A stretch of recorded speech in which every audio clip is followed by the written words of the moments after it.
What up, everybody? Thanks for checking into the Mamba podcast. For those of you who don't know, my name is Jackson, and this is going to be a quick little weekend recap of, so that went down this weekend. We had the Grammys and the Elimination Chamber, specifically. I know I always say this every time, but I'm trying to keep this one pretty quick. You know, there's going to be a lot said about, both, and just going to give my 2 cents on it, starting with the Grammys. Usually I don't really like, a lot of award shows. They're good for a purpose. If you really want a good insight or like in depth, ideology or theory behind, or a good thoughtful discussion about the Grammys and what they mean and stuff like that, I suggest you listen to the podcast On the Watch, part of the Ringer podcast series with Andy Greenwald, Chris Ryan, and Chuck Klosterman. They really get into it a lot. Chuck Klosterman has a lot of great takes, and they go into it a lot. So I suggest you listen to that one if you want to get a better in depth, kind of like verbal think piece about the Grammys as a whole, or award shows as a whole, but mainly focusing on the Grammys. But start with the good stuff, big up, a little channel from 79th, Chance the Rapper taking him home. 3 Grammys, I believe. Me and my mom, she's all about Chance the Rapper now. She saw she saw like how good he was, and so big up the Chance. Big up Tribe. I mean, that Tribe Called Quest performance. I mean, I'm not saying, that I was, I'm not saying I was crying, but I was definitely emotional just from the fact that, how they paid homage to Fife the way they did, with the open mic stand, and then how they, played his verse, they just played it and they let it go, on top of just how powerful it was, for standing against the tyranny that's going on right now and all the unjust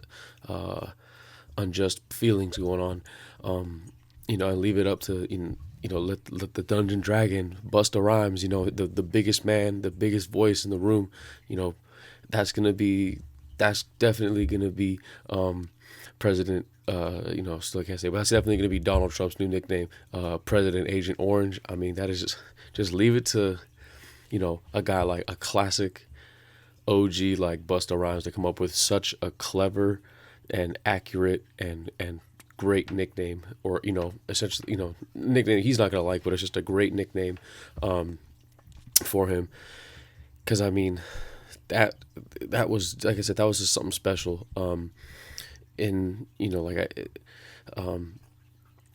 The awards are usually kind of hammy and really just like I said, the best way they explained it, Chuck Klosterman said, it's like a group of friends talking amongst themselves as friends about who's the coolest friend. It's just real industry stuff, and not everyone's favorite wins, and it's kind of like scratching backs and blah, blah, blah. I get it, but to see something, for the Tribe Called Quest to use that platform the way they did to get their message out, I mean, it was, like I said, there's no other way to say it other than powerful. I mean, I was moved, and then how they brought out all the people of color. It wasn't just Muslims wearing hijabs and stuff. It was all ethnicities, because that's what we the people is about. It's just about it's about everyone. So that's why they had everybody of all different creeds, all different walks of life, all different colors and religions and stuff on stage with them. And like I said, I hope that if you didn't listen to it before, please listen to it. Tribe's album that came out last year, but please listen to it. It's very, very, very good and very, very powerful, and it's definitely worth your while.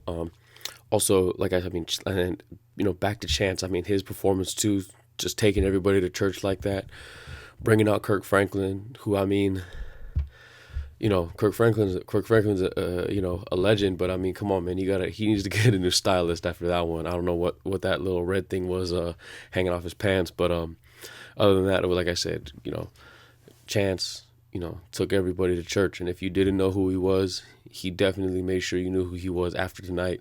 Um, and like I said, now the sky is the limit for Chance right now. I mean, he put the whole city of Chicago on his back. And then he just, like I said, just took over. He's about to take over the world right now. I mean, like I said, I'm speechless just being a fan of Chance for so long and seeing how he progressed. Um, like I said, it's crazy, and I'm almost speechless. Just like I said, it's special as a fan to see to watch your favorite artists, whether they're in music or whatever medium they use, progress and attain success. It's really, really a beautiful thing.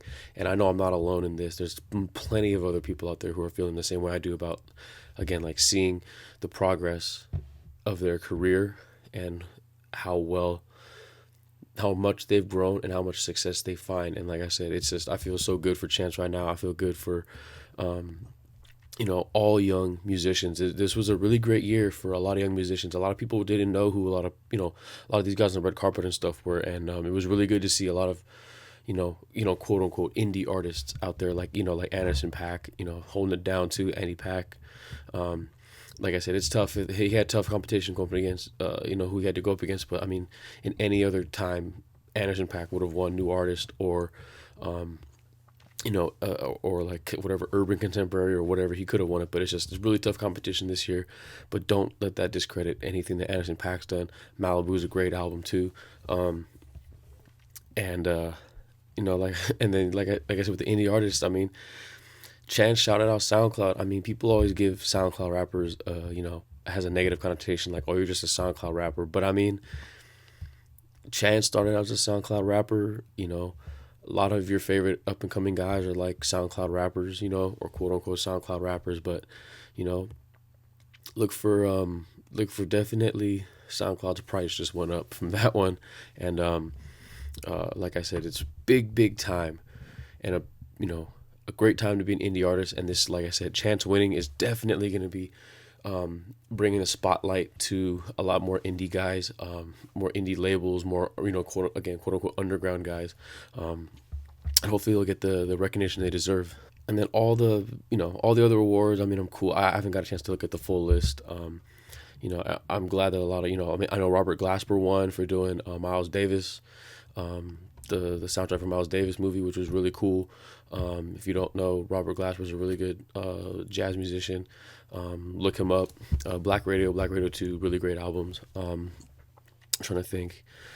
I know J Boog was nominated. I don't think he won. I think the Marley album won. Like I said, I don't know all of them. Just all stuff off the top that I kind of like paid attention to, and it's gonna be a discussion about whether Lemonade should have won or not. And like I said earlier, you can listen to the other podcasts by the which from On the Watch. They explain it really well, and this is where I got this thought from is they're saying that there's a lot of layers to it, but ultimately it was they're playing it quote unquote safe by taking Adele because I believe it did better monetarily, and it might, I guess, it might have sounded a little bit better. And they're saying that if they're looking at the picking between 25 and Lemonade, it's like it's like the voters or the people who pick are looking at it specifically through the prism of it's just about the music. It's not about it's not what the music represents or what's bigger than music. Because if that was the case, then definitely Lemonade should have won over 25. Just for how important and impactful that album was to so many people, not just women of color, but the the overall experience of it, how she released it, as a film, kind of like a mini film or whatever you want to call it. Um, and then how it just, like I said, it affected so many people in so many ways, um, so powerfully. And that's not to say that 25 didn't have that same kind of emotional response to, it, to their to people either. But like I said, what Beyonce did with Lemonade was something special. It was something different. And I mean, the arguments are going to be up all day on Monday. Think pieces are going to be out there. You know, it's going to be, you already know what's going to happen. So I'm not here to talk about that. I'm just here to, appreciate, like I said, appreciate both, art pieces, and appreciate both artists, because just the fact alone that there's this debate is good. Anytime there's, you're not sure, like, it's like picking between, you know, something that's really good and something that's really good, you're gonna win either way, So, you know, props to both Adele and Beyonce. I mean, and Beyonce put on a hell of a freaking performance. That was, crazy. People, that's something that definitely you're gonna have to rewatch again and again to fully grasp, not just what it meant, at the surface level, but what, the performance art meant and stuff like that. I'm definitely gonna go back and watch it. Um, and Adele too, for messing up and being able to admit that she messed up and wanting to start over for George Michael. Because I mean, George Michael is very, very influential to not just, her personally, especially her being from, the UK, but just, for other people that, that are also George Michael fans that, really, really like that song. And, it was a great sign of respect. And, some people, might want to wonder if the Grammys itself could get a do-over, but, that's neither here nor there. But, it was really, it was overall not bad. It was better than I thought, especially just because, like, a lot of the performances were a lot better than I expected. I mean, there's no way you can, in my opinion, outdo Prince or pay homage to Prince properly. Just in my opinion, I mean, what he's able to do on that stage, or what he was able to do on that stage, was just something unreal. And and but Bruno Mars did a damn good job, and he did a hell of a job. Um, you know what I mean? It was definitely no Prince, but damn it, it was pretty freaking good. Um, so kudos to him. That Metallica Lady Gaga thing had me kind of triggered. I mean, like, I guess, but I mean, frick, they had that little weak ass, fake ass mosh pit thing, and then they were just disrespecting the god James Hetfield like that with his mic not working, and then her little organized ass stage dive, like, that shit had me so triggered, like. And that she probably, and like that shirt that looked like it was the ones that they make at H&M and shit now, like, I was so, it had me low-key triggered. I mean, that song is cool. I'm definitely gonna check out the album. I haven't, I've been super, super, super sleep on a lot of music lately, but I've been getting around to it. And so, like I said, I've been super sleep, but I got to get to that, because Metallica is one of my favorite bands, and I know that's very not fan-like of me to to not get around to it, but I'm definitely now, for just to, get a little, give some respect, put some respect on Metallica's name after what the Grammys did. And, like, and then, I mean, that Bee Gees thing was all right. That's just in my opinion. I mean, I'm not the hugest Bee Gees fan, but I do love the Bee Gees. Like, the songs that I like from them, I really, really like. Saturday Night Fever is a great movie. It's one of my dad's favorite movies. So, I mean, it's kind of like he was pretty bummed out about it too. But I mean, like I said, you can't always, you can't win them all. But like I said, it was a little bit better than I thought it would be. And you know, really looking forward to this year in music, because the Grammys kind of they set a new standard for what to expect, I believe. And so I'm excited for this year in music, and hopefully, next year's Grammys can top this year's. All right, I'm moving on to the Elimination Chamber. Overall, not bad of a show. It really, really helps that Bray fucking Wyatt won. Like, holy fucking shit.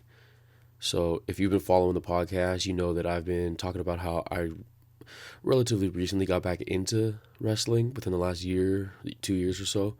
And one of the first guys that really caught my attention as like, holy shit, this guy has got it. Like, a cool character, a good move set, tells good story. Like, his finisher is tight. Like, everything about it is cool. It was fucking Bray Wyatt. And you heard me in one of my earlier podcasts. I think it was like the second or third one, where like I went off about how they keep misusing Bray Wyatt and how he talks all this shit about pretty much he talks all this shit about he's the eater of worlds and follow the buzzards and he's gonna do this and that. But then they always have him lose, so it's like, what's the point? But now he's the fucking winner. I don't care if everyone knew he was gonna win, so that it's the Randy Orton versus Bray Wyatt at WrestleMania. I don't fucking care. But Bray Wyatt is the champion, and I'm so happy for him. I'm so happy. I'm so happy. I'm so happy because, like I said, Bray Wyatt's one of my favorite wrestlers out there right now, or sports entertainers. But yeah, that really, really helped. It was a good match. I was kind of distracted from watching the Grammy performances and stuff.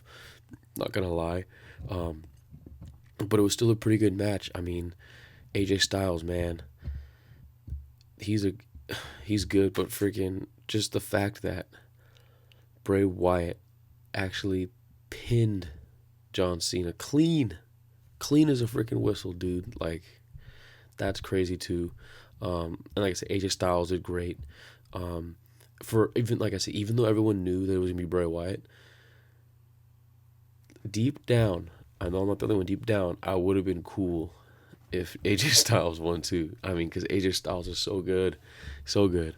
And then like good heel shit from the Miz, not wanting to go out there when Bray Wyatt was, when Baron Corbin was, laying waste to everybody. That was pretty funny.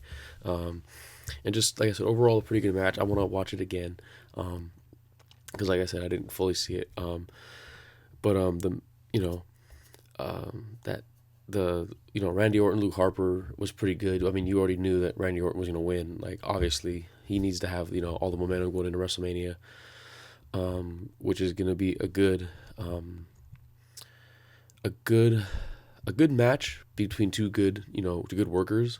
Or, just looking at it that way. But I hope they tell the story well. The build up story, or they build up the story well. Excuse me, to Bray Wyatt and Randy Orton, and I'm not sure how they're going to do it. I got some ideas, but like I said, I hope that they do a good job with that, and I trust that they will. SmackDown's been kind of on a roll with as far as that storyline and stuff's been going. Not so much on the lower stuff, which is what I'm getting to now. Becky Lynch, Mickie James is kind of, I love Becky Lynch, like my favorite female wrestler, just not just female, but in wrestler in general. But that match was kind of, it set the tempo. I was like, okay, it was right about here, and it could go. It's like if the rest of the night went really well, it's like, all right, they set the tempo, did it the right way. But if it went down, it's like, yeah, that's because that match could have been a little bit better, kind of. But ultimately, it was what it was. That tag team turmoil match was just weird to me, and honestly, like, I mean, if they were gonna do something like the way that they did it, I thought that they should have had the Usos be the last team against American Alpha. I mean, I get it because you want to save it. I mean, like the whole thing where they beat him up at the end, and then because that feud's probably gonna happen. That's gonna probably be the WrestleMania match. I'm assuming. But it's like when they're the second to last team, and then they just lay waste, and it's like, well, who's the last team that's gonna take the titles from them? It's like, once the Ascension comes out, it's like, okay, well, now we know American Alpha is gonna come back, and I get why they did that, is because American Alpha is kind of flat as the champs right now, and not really holding it down for SmackDown Tag Champs, but neither is the Raw Tag Team Champs, and that's neither here. Again, that's a separate pod for a separate time. and they wanted to make him look really, really strong, and I get that, but it's like when it's a team like the Ascension, like the Ascension are not gonna win. Like, you know, it'd be like I said, you could have thrown anyone else out there.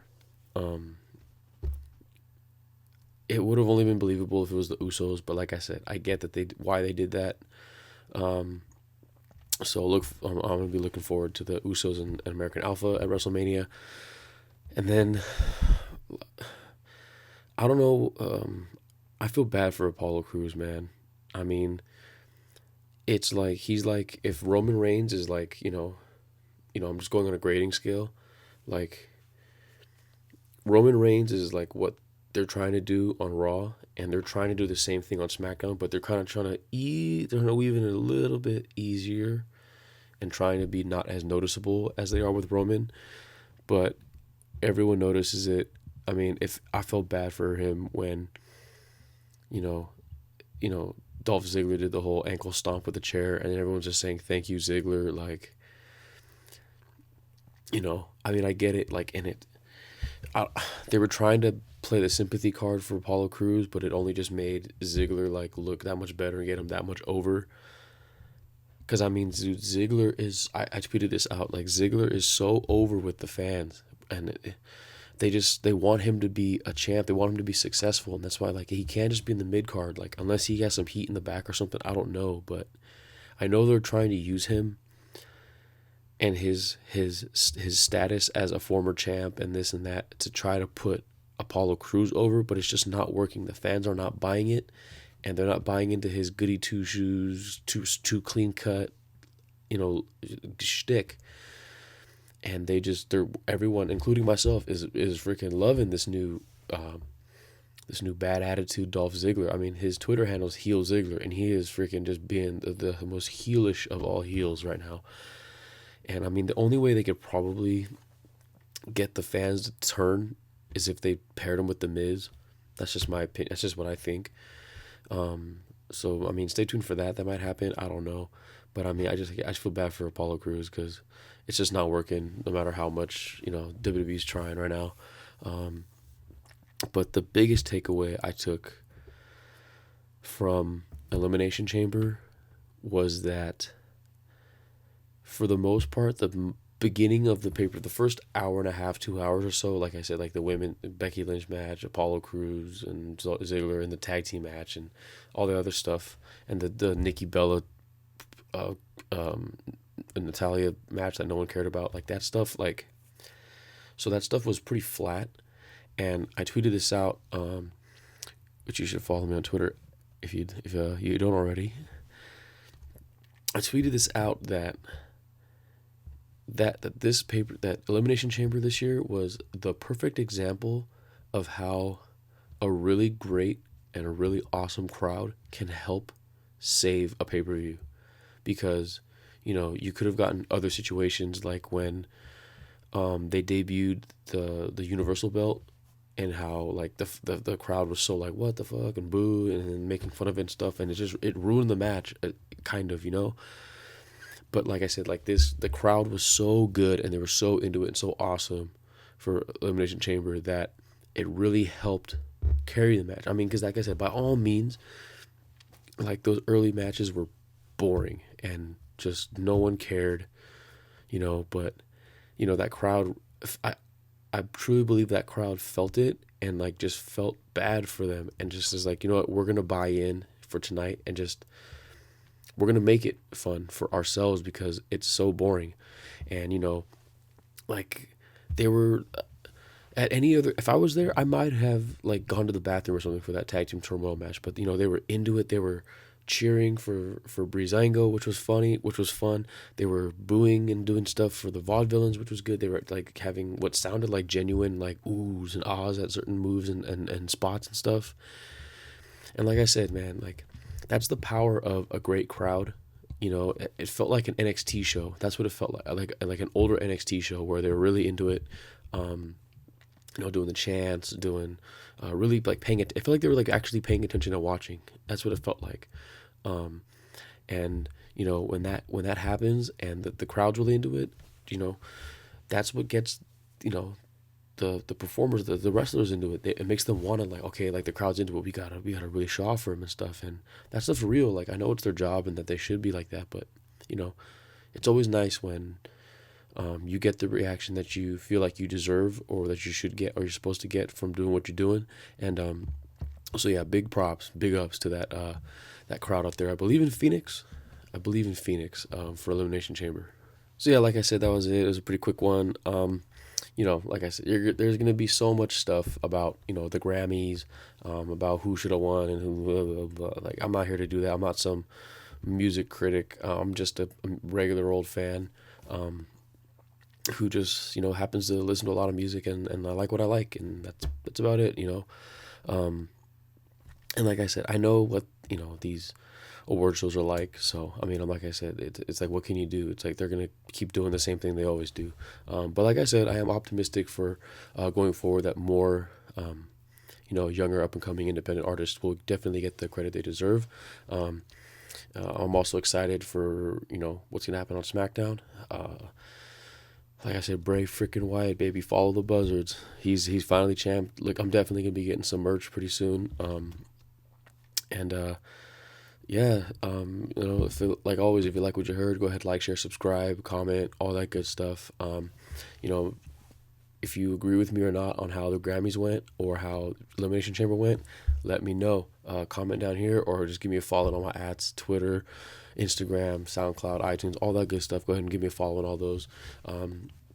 And like always, if you're watching, thanks for watching on YouTube. If you're listening, thanks for listening on SoundCloud, iTunes, or wherever else you can listen to podcasts. I'm trying to get them on more platforms, just to spread things out and get more people to listen and stuff. So like I said, thanks for watching, thanks for listening, thanks for sharing. If you're out there, spreading the word, really appreciate it. And like always, catch you guys next time. Peace.